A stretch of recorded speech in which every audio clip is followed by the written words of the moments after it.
Hello, everyone. Welcome to week two of content of learning for the Build and Burn Challenge. So today I want to talk about things that we do day to day, week to week, without thinking much, but that we do and could likely be affecting our desires and goals. Okay. The information from today's Lunch and Learn will help you be more mindful about your actions and inactions in your day-to-day living. So I call this one atomic resilience, that 1% shift. And the reason for this is because this educational content for week two is actually based off the book Atomic Habits. The biology of resilience. So the way an organism or a system acts in response to a particular situation or stimuli, that is a behavior. So behaviors is fundamentally driven by biological desires for convenience and ease. Because humans are wired to conserve energy, our brains naturally move towards what feels good and away from what feels bad, meaning that attempting to change our behaviors often feels inherently uncomfortable. This is important to understand so that we can start paying attention to our own behaviors. So, with that being said, in this slide, we're going to talk about habits that become patterns. So, the mechanism of automation, habitual means repetition. So, through repetition, these habits can become patterns. So, in order to understand behaviors that become our day-to-day patterns, we must understand them. Habitual behaviors have its own cycle of four stages, which include the cue, which it's like what gets your attention. Then we have the craving that creates a favorable prediction. We have a reaction, which is the action itself. What do we do about it? And then lastly, we have the reward, which what do we get from it? So now we're gonna talk about the system control panel, which is gonna be in regards to the four laws of behavioral change. So first of all is try to make it obvious so that we can fix the cue. Second one is make it attractive so we can fix the craving. Let's try to make it easy, fix the response so that it's less friction, and then we're gonna make it satisfying so that then we can fix the reward. The more rewarding something is, the more likely it is for us to be able to do it or have the drive to do it. Law number one, make it obvious, the cue. So we want to prime our environment to make the triggers for good habits highly visible and easy to notice. For example, when it comes to fitness, place your workout clothes and sneakers right on the keyboard or driver's seat the night before. So there's going to be less friction.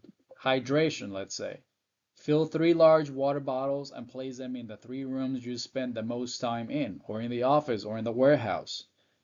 If you want to read some, put a physical book directly on top of your pillow after you make your bed in the morning. So, not just that, you can put like books all over your place if that's what you want. That's gonna make you more likely to read. Law number two, make it attractive. Try to find ways to make your habits fun, compelling, interesting. This is going to increase the likelihood you will stick with them. As again, a few more examples about this. Fitness. Try to allow yourself to listen to your favorite guilty pleasures podcast while you are wearing those workout clothes and moving, right? Hydration wise, add a slice of fresh lemon or a watermelon or a splash of electrolytes flavor into those bottles to make the water faster, like a treat. Again, we go back to the example of reading. So try to create reading rituals where you enjoy a square of dark chocolates or a premium tea only while you read those books, but you have to be disciplined to be able to set these things up. Law number three, make it easy. So on this one, reduce friction and scale down your habits so they require minimal energy and effort to perform. Some examples, going back to fitness. Commit to only 5 minutes of exercise. Once the clothes are on, you just must do 10 jumping jacks or something like that. Usually what happens is if you tell your brain, hey, I'm gonna wear my clothes, only gonna go to the gym, and I'm only gonna do 5 minutes of lifting or walking. But once you're there, you end up doing 15, 20 more. So when it comes to hydration, keep the water bottles within arm's reach so you don't even have to stand up to take a sip. I have mine right here. I sip it every 3 to 5 minutes. Reading. Commit to reading exactly one page. Scaling it down removes the mental heaviness. Excuse me. Um, Scaling it down removes the mental heavy lifting or standing a chapter. Same thing. Once you read one and you just keep saying one more, one more, one more, you're just gonna keep going. But if you tell your brain, hey, I gotta read 25, 50 pages, well, there's gonna be some friction there. Law number 4, make it satisfying. Ensure the habit provides a feeling of success or pleasure, which closes the learning loop and increases the odds you will repeat it. Some more examples, fitness-wise. Check off a box or visual habit tracker. So try to create a streak, becomes a game you don't want to break, right? I do an example of that for me would be Duolingo. I have a 67-day streak. I don't want to break it, so I'm kind of like obligating myself to do it. It's a little bit of a gamification. Hydration. Use a clear bottle with time markers. Seeing the water level coming down is going to provide you with a visual sense of progress. When it comes to reading, you can use a beautiful, high quality bookmark that you only get to move forward once you finish your reading session. It's a little bit of a silly example. Um, but let's move on to the next one. So far we have been talking about how to create better habits, right? But how do we break the habits? Well, let's do the opposite. So simply invert these laws, make it invisible, make it unattractive, make it difficult, and make it unsatisfying. Now I want to talk about psychological traps. This one would be the virtue test. So we often mistakenly treat willpower as a test of virtue rather than a step towards a goal. Okay, so when we feel we have done something good, such as eating a healthy breakfast, buying a product that donates to charity, or simply checking on an item of a to-do list, we often feel entitled to indulge and be bad.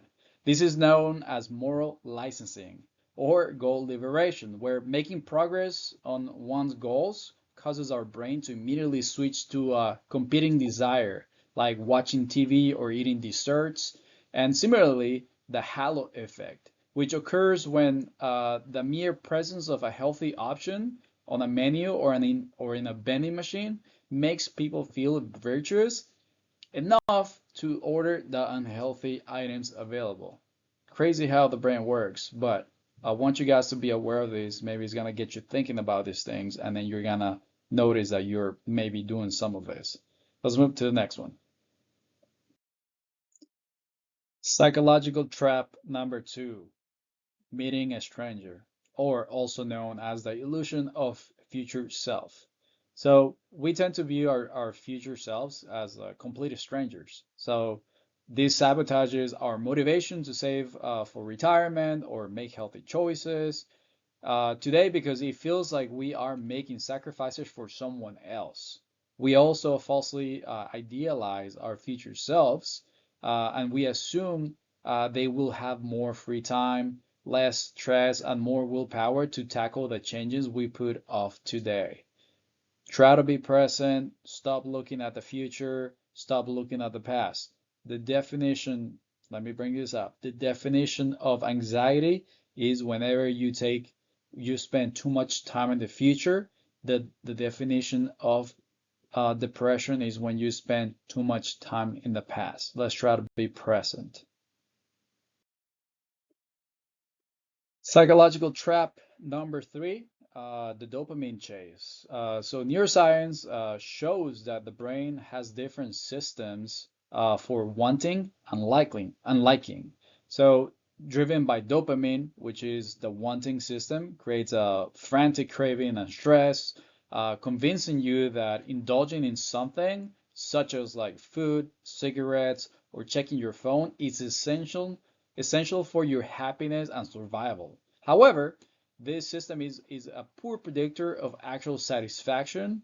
Addictions tend to hijack this process, causing us to endlessly chase a reward that never actually makes us happy. How many times have you been craving something, you ate it, and then you are like, oh man, I should not have eaten that? Or you grab your phone, you start scrolling on TikTok, Instagram, Facebook, short videos, and stuff like that, and suddenly you spend 2 hours and then you are regretting. Why? Because your brain, the system was hijacked, and once you got what you wanted, then it has the ability to have that sense of guilt, right? But once that dopamine goes away, then you're gonna start experiencing the same cravings again. And the psychological trap number four, the what the hell effect. So this is about the impact of stress and guilt. So desire itself is a form of stress, and any external stress, such as lack of sleep or even an argument, it sensitizes the brain's reward system, which makes us highly vulnerable to our worst temptations. And because of this, fear-based warnings, such as graphic images on cigarette packages, and they could actually backfire. They could cause a smoker to feel stressed about dying, which triggers their habitual stress relief response, which cravings another cigarette, right? Guilt functions similarly through the what the hell effect, which means like when we feel guilty about a willpower failure, such as breaking a diet or losing money gambling, the resulting stress could actually push us to the indulgence even more instead of stopping. Weird how this works, but I have experienced it myself. And our final slide for week number two's topic. I want you to start thinking about how you will be applying these four laws of behavior change in your life.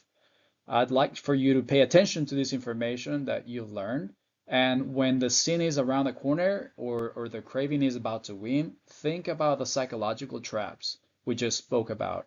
Awareness is powerful and it will help you not fall away from your goals. So, with that being said, number one, pick your habit. Number two, make the cue obvious. Three, scale it down to 2 minutes, make it easier, less friction. And number four, stop waiting on your future self. Don't make it one day, make it day one. Have a good day.